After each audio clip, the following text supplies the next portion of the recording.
건설 현장에 타워 크레인 사고가 잇따르고 있습니다. 올 한 해에만 목숨을 잃은 사람이 오늘까지 19명입니다. 정부에서는 관련 안전 대책을 내놨지만 사고를 막지는 못하고 있습니다. 반복되는 타워 크레인 사고의 원인, 또 대책에 대해서 한국 초고층 도시건축학회 연구원장 안영준 교수와 짚어보도록 하겠습니다. 어서 오세요. 안녕하십니까. 네, 안녕하세요. 예. 타워 크레인, 많이 보죠. 건설 현장에서. 그러니까 주로 어떤 용도로 사용되는 겁니까? 네, 타워 크레인은 건설 현장에서 물건을 들어 올리고 내리는 아주 중요한 양중 장비입니다. 예. 그렇기 때문에 고층, 특히 초고층 같은 경우에는 타워 크레인이 없어서는 안 됩니다. 건물을 질 수 없는 거죠. 그렇기 때문에 매우 중요한 건설 장비라고 볼 수 있습니다. 예. 네. 지난 18일 평택에서 타워 크레인 사고가 있었는데요. 그 당시 영상이 어제 공개가 됐습니다. 영상 보면서 얘기 나눠보도록 하겠습니다. 저 지금 보이는 저 박스형 구조물 안에서 사람들이 작업을 하는 건가요? 네, 네. 저 박스를 떨어졌네. 이게 지금 사고가 난 거죠? 네네네. 저 박스를 이제 텔레스코핑 케이지라고 그래요. 예. 네. 저기가 이제 저걸 받치려면 이제 슈라는 그 지지대를 놓고 이제 그 수직적인 거에 부품을 거기다 껴놓는 장치인데 그게 지지대가 지금 붕괴되면서 전체가 이제 붕괴된 거죠. 저 정도면 저 정도 고공에서 사고가 나면은 인명 피해가 없을 수가 없죠. 그럼요. 예. 네, 전날 사고도 작업자 1명이 숨지고 4명이 다치는 아주 큰 사고였습니다. 예. 갑자기 저런 그 박스형 구조물이 주저앉았습니다. 이 이른바 휴 거치대라고 말씀하셨죠. 예. 이게 이제 부러졌다고 말씀하셨는데 원래 좀 취약한 그렇지 않습니다.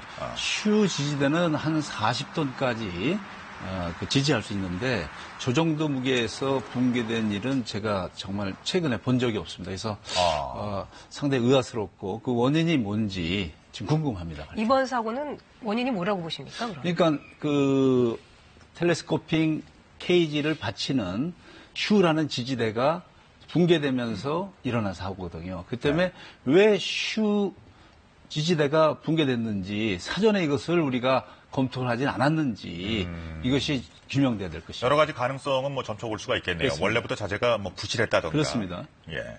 그다음에 어떤 또 다른 문제가 있는지 좀 철저히 조사해봐야 될 것 같습니다. 네, 평택뿐만 아니라 올해 타워 크레인 사건이 끊이질 않았는데요. 그렇습니다. 그동안의 사고를 정리를 해봤습니다. 지난 9일 경기도 용인에서 대형 타워 크레인이 부서졌습니다. 높이 80m가량의 크레인의 허리 부분이 뚝 끊어지면서 크레인 윗부분이 땅으로 떨어진 건데요. 크레인에서 작업 중이던 노동자 7명이 함께 추락해 3명이 숨지고 4명이 크레인. 크레인은 유동하고 이렇게 흐트러져 있었고, 그다음에 나머지 안 잘린 크레인이 세워져 있더라고요. 한 명은 이제 도와서 들것에 이제 119들이 수습하고 있었고. 지난 10월 의정부에서도 타워 크레인 붕괴 사고가 발생했습니다. 중심을 잃고 넘어간 타워 크레인이 땅바닥에 처박혀 있는 모습인데요. 3번이 흔들리더니 나중에 그 쇠가 막 파탄이 막 떨어져요. 그러더니 조금 있으니까 저게 그냥 팍 하고 떨어지는데 아파트가 무너질 정도로 시끄러웠어요. 이 타워 크레인은 해체 작업 중에 갑자기 무너졌는데요. 이 사고로 3명이 추락해 숨졌고 지상에서 작업하던 다른 크레인도 엿가락처럼 휘었습니다. 이 밖에도 지난 4월에 정유공장 공사 현장에서 대형 크레인이 넘어지면서 폭발을 동반한 화재가 발생을 했고요. 지난 5월에는 거제 조선소에서 작업 중이던 크레인의 붕대가 끊어져서 현장을 덮치기도 했습니다. 같은 날 남양주에서도 크레인이 처참하게 휘어 무너지는 사고도 일어났습니다. 자, 지금까지의 사고를 종합을 해보자면요. 네네. 그러니까 대부분의 경우가 인상 작업이라고 하죠. 네네. 이제 타워 크레인을 높이는 과정에서 일어났다는 말씀이죠. 그러니까 인상 작업이라고 하는 것이 이걸 이제 점차 위쪽으로 높이는 이 작업이 그렇습니다. 위험한 공정인가요? 위험하지 않고 올해는 좀 이상하게도 타워 크레인은 설치할 때 안전에 주의해야 되고 또 사용할 때 지금처럼 붐대를 올린다든지 마스터를 올린다든지 이럴 때 주의해야 되고 그다음에 해체할 때 또 위험합니다. 근데 올해는 타워 크레인 설치할 때도 안전사고 났고 또 작업 중에도 이처럼 안전사고 났고 또 해체할 때도 안전사고 나서 타워 크레인 안전사고가 일어날 수 있는 모든 경우를 경험한 한 해로 볼 수 있습니다. 정부에서 타워 크레인 관련 대책을 내놓기도 했었잖아요. 네네네. 제가 이제 정부의 그 대책을 검토해 보면 예. 사고 방지를 위한 대책인지 아니면 사고가 나면 처벌을 일으켜야 하는 대책인지 의심이 갑니다. 정부 대책은 사고를 방지하기 위한 대책이길 바라는데 좀 부족한 거죠. 예. 사후에 어떤 규제를 하겠다, 처벌하겠다가 더 강조된 것 같고 그렇기 때문에 정부는 지금 타워크레인이 계속되는 그 원인을 정확히 분석해서 그 원인을 제거해야 됩니다. 왜냐하면 어느 건설회사 간에 어느 타워크레인 임대업자거나 타워크레인 작업자가 간에 사고를 원치 않는다는 사실입니다. 네. 어느 누구도 사고를 원치 않는데 사고가 계속되는 것은 이거에 대한 원인을 철저히 분석해서 원인을 제거하는 길만이 안전사고를 막을 수 있다. 이렇게 봅니다. 네, 지금 연달아서 이런 발생이 된다는 것은 네네. 뭐 구조적인 문제가 있다고 보십니까? 그렇죠. 어떤 저는 이제 재작년까지만 해도 타워크레인 안전사고가 사망자 수를 비교해보면 뭐 3명에서 2명까지 줄었는데 바로 작년에는 10명이 사망자가 났고 네. 올해는 11명이 사고가 났습니다. 그래서 이렇게 갑자기 타워크레인 안전사고 사망자가 늘어나는 원인을 정확히 분석해야 되는데 IMF 이전만 하더라도 타워크레인은 건설회사의 소유였습니다. 또 타워크레인 기사도 건설회사 직원이었습니다. 그런데 IMF 이후에 원가 절감을 이유로 장비 임대업자, 타워크레인 임대업자로부터 임대를 받아서 하는 경우가 한 90% 전제됩니다. 네. 그렇기 때문에 타워크레인 기사는 건설회사 소속도 아니고 타워크레인 임대업자 소속도 아니고 거기 다른 또 소개하는 데서 소속된 사람이 프리랜서입니다.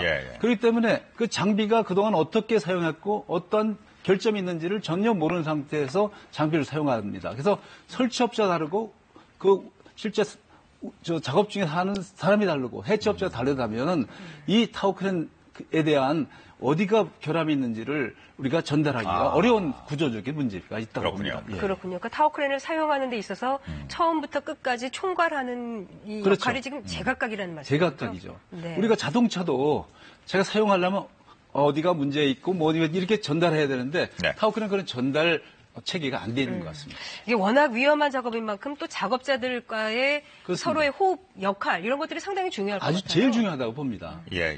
현장 호흡이. 왜냐하면 어떤 물건을 들려면 타워크레인은 우선 먼저 그거에 대한 용량을 알아야 됩니다. 예를 들면 타워크레인 마스터로부터 멀어질수록 많이 들 수가 없습니다. 그렇기 때문에 그렇기 때문에 타워크레인의 캐패시티 용량은 톤이 아니라 톤 메타입니다. 모메타 단위이기 때문에 만약에 10m 부분에서 1톤밖에 못 든다면 1m는 10톤까지 들 수 있다는 사실이에요. 그렇기 때문에 신호수가 이게 얼마의 무게인지를 해서 타워크레인 기사하고 소통을 하면서 이렇게 작업을 해야 되는데 그런 것이 문제가 있는 경우가 많습니다. 국가에서 자격증은 담당을 하는 거죠? 그렇습니다. 타워크레인 기사는 이제 기능사 자격을 줘서 하고 있습니다만은 타워크레인 신호수는 자격이 없습니다. 신호수요? 왜냐하면 그냥 타워크레인 기사가 하는 게 아니라 밑에서 어떤 물건을 들려면 어디다 놓고 이제 올려라, 내려라 이런 신호를 해줘야 되는 신호수가 있는데 상당히 그 기능적이도 이제 서로 소통이 안 되고 설상가사로 요새는 싼 임금을 생각해서 소통이 잘 안 되는 중국인의 신호수도 많이 채용하는 경우가 있어서 안전사고에 상당히 위험한 것을 우리는 우려하고 있는 실정입니다. 그렇다면 교수님께서는 이 신호수 같은 경우도 국가공인 자격증이 있어야 된다고 보시는 건가요? 그거는 물론 그것도 중요하지만 그 사람의 임금이 보장돼야 되거든요. 근데 신호수는 그 임금이 상당히 낮습니다. 그렇기 때문에 신호수도 적당한 교육을 받지 않았으면 또 의사소통이 원하지 않으면 현장 투입을 하지 못하는 안전관리 책임자가 확인을 해야 된다고 저는 봅니다. 충분히 자질을 갖춘 신호수가 있어야 그렇습니다. 한다. 이런 말씀이시군요. 물론 중국인 신호수를 할 때도 한국말을 한국 사람보다 더 잘하면 써도 되죠. 중국인 신호수는 안 된다는 게 아니라 의사소통이 원활치 않으면 투입돼서는 안 된다. 그럴 수 있죠. 요즘에는 무인 타워 크레인도 있다던데요. 네네네. 이건 어떤가요? 전 무인 타워 크레인은 더 위험하다고 봅니다. 왜냐하면 실제 그 물건을 보면서 의사소통을 해야 되는데 무인 카메라는 좀 기계이기 때문에 어떤 그 위험한 상태에 있을 때 그 대처하는 그 방법이 상당히 소극적이라고 볼 수 있는 거죠. 장비 자체에 문제가 있을 수도 있죠. 노후화라든지. 그렇습니다. 그러니까 장비는 현장에 투입할 때 장비가 문제가 없는지를 철저히 검사해서 만약에 문제가 있다면 아예 타워크레인을 세우기 전에 벌써 반입을 불어해야 됩니다. 그래서 장비가 완전한 상태에서 이제 설치해야 되지 하고 나서는 이미 어떤 결함이 있기 때문에 안전사고가 내재돼 있기 때문에 철저하게 장비가 결함이 있다면 현장에 들어올 수 있는 그런 시스템이 필요하다고 봅니다. 이번에 있었던 그 평택 사고나 또 그 전에 용인 사고 같은 경우는 장비가 그렇게 노후화되지 않았다고 해요. 그럼 장비 탓은 아니겠네요? 그러니까 노후라는 것은 우리가 일반적으로 제조한 데가 언제 됐냐로 하는 건 잘못됐다 봅니다.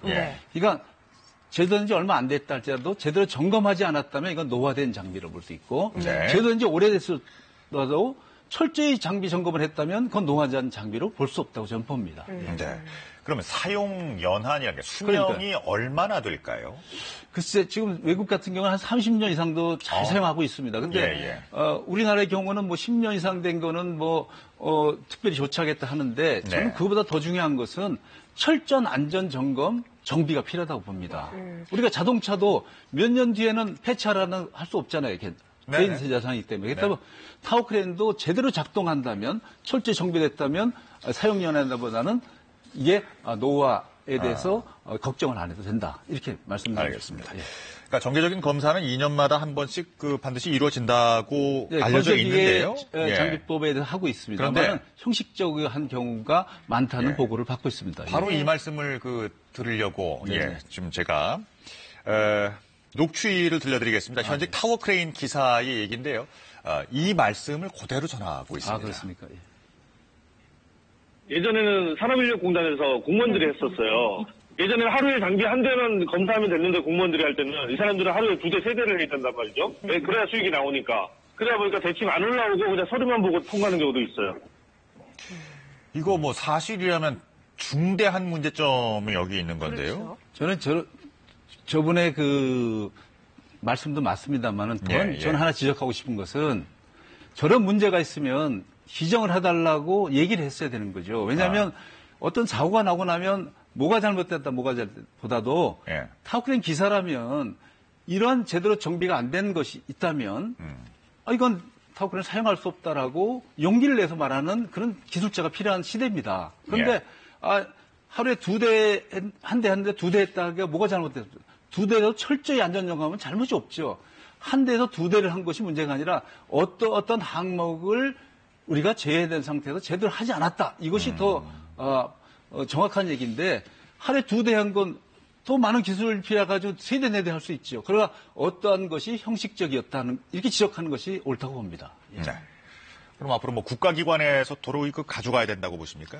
저는 국가기관도 한정이 돼 있기 때문에 정말 기술자의 양심을 가지고 철저하게 안전점검 정비하는 것이 필요할 거다 보지 국가기관은 믿을 수 있고 일반 업체는 믿을 수 없다라는 논리는 저는 맞지 않다고 봅니다. 네. 어쨌든 이 반복되는 타워크레인 사고를 막아야 될 텐데요. 사고 그렇습니다. 예방을 위해서 어떤 대책이 필요할까요?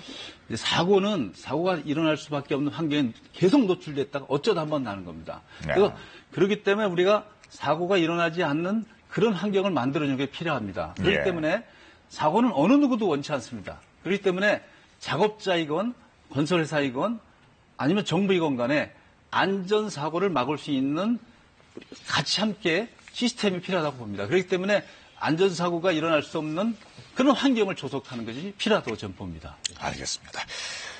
자, 여기까지 말씀 나누겠습니다. 한국 초고층 도시건축학회 연구원장 안형준 교수와 말씀 나눠봤습니다.